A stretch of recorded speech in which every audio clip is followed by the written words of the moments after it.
On Halloween night, fueled by candy and cheap thrills, 3 teenagers decided to pay it a visit. Mia, dressed as a witch, was the ringleader, always drawn to the strange and unknown. Leo, her reluctant vampire fourth-night boyfriend, tagged along, trying to look brave but failing miserably. And then there was Chloe, a fairy whose glitter and good cheer were no match for the oppressive darkness that clung to the manor. As they approached, the winds seemed to whisper their names. The house watched them, its windows glowing like malevolent eyes. The porch groaned under their weight, and just as Mia reached for the doorknob, the massive oak door creaked open all on its own. A silent, dusty invitation. Chloe giggled, thinking it was a well-timed prank. Leah wasn't so sure. Mia, however, just grinned and stepped inside. The air was thick and smelled of damp earth and something else.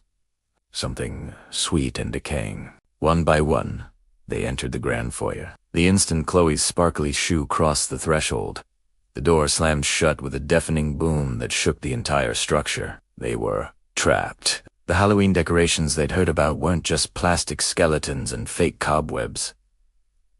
These were real, or at least, they felt real. A suit of armor turned its helmet to follow Leo as he passed. Portraits on the wall blinked, their painted eyes tracking every movement. The house was alive. It was watching, and it was hungry.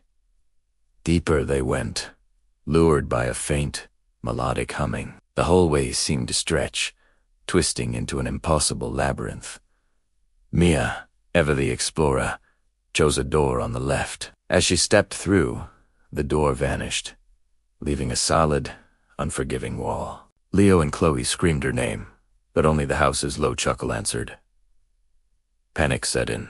They ran, but the floorboards shifted beneath their feet, tilting and sliding, separating them. Leo was pulled down a suddenly steep staircase, the shadows themselves reaching out like long, skeletal fingers to drag him into the basement's abyss. Chloe was left alone, sobbing in the main hall. The grand chandelier flickered, and the house began to groan, the walls themselves breathing in and out. The very architecture contorted, shadows dancing like wraiths on the walls. Say looked up, and the ceiling opened like a great maw, a vortex of darkness swirling above her. She screamed, but no sound escaped. The house consumed her. Outside, the Blackwood Manor fell silent once more, standing dark and still against the moonlit sky. Then, a new light flickered to life in a previously dark attic window.